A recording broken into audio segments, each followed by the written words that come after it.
Tous les processus de l'entreprise sont importants, ils génèrent tous de la valeur. De nouveaux projets sont nécessaires pour leur amélioration continue ou leur réforme. Une année donnée, quel projet favoriser? Où investir en priorité? Sachant que l'entreprise ne peut investir partout, qu'il faut souvent arbitrer entre les demandes, les différents besoins.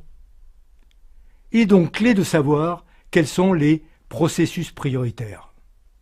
La réflexion est alors du type alignement stratégique. Quel processus est plus important par rapport aux objectifs stratégiques de l'organisation?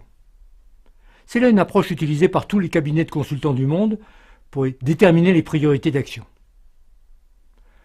Une bonne symbolisation des objectifs stratégiques d'une entreprise peut être son tableau de bord, Balance Scorecard.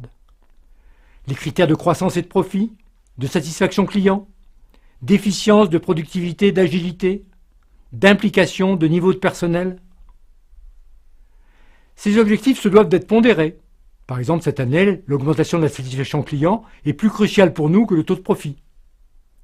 Et mesurés par des indicateurs clés, les fameux KPIs, Key Performance Indicators. On peut bâtir alors une matrice avec sur un axe les objectifs stratégiques et sur un autre axe la liste des processus.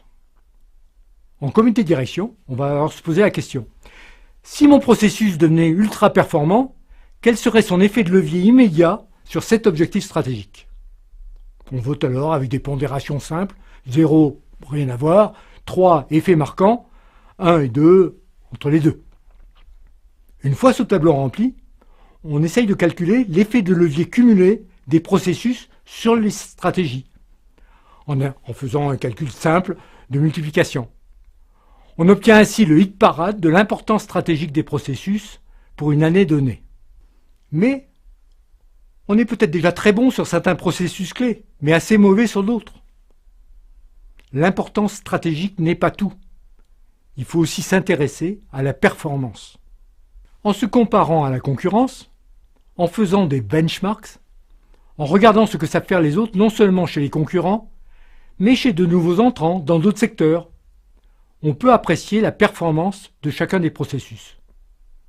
Mes processus clés deviennent alors ceux qui sont à la fois importants et peu performants. En étudiant ensuite les projets, en calculant de la même façon l'effet de levier des projets sur les processus clés, on obtient le classement des projets par importance stratégique. Ce sera un axe clé pour choisir les projets à implémenter, les autres axes étant la rentabilité du projet, bien sûr, sa justification économique, et un autre axe, celui du coût et du risque du projet. On débouche alors sur un portfolio de projets cohérents stratégiquement.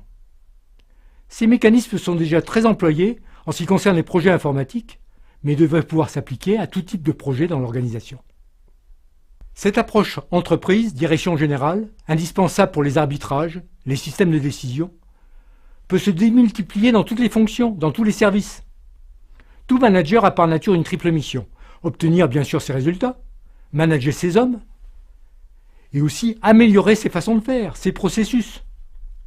Il a donc lui aussi un tableau de bord, des processus, des projets. La même méthode lui est totalement applicable. Les processus sont ainsi bien au cœur de toutes les méthodes de déploiement stratégique. Les prioriser est un des impératifs des organisations modernes.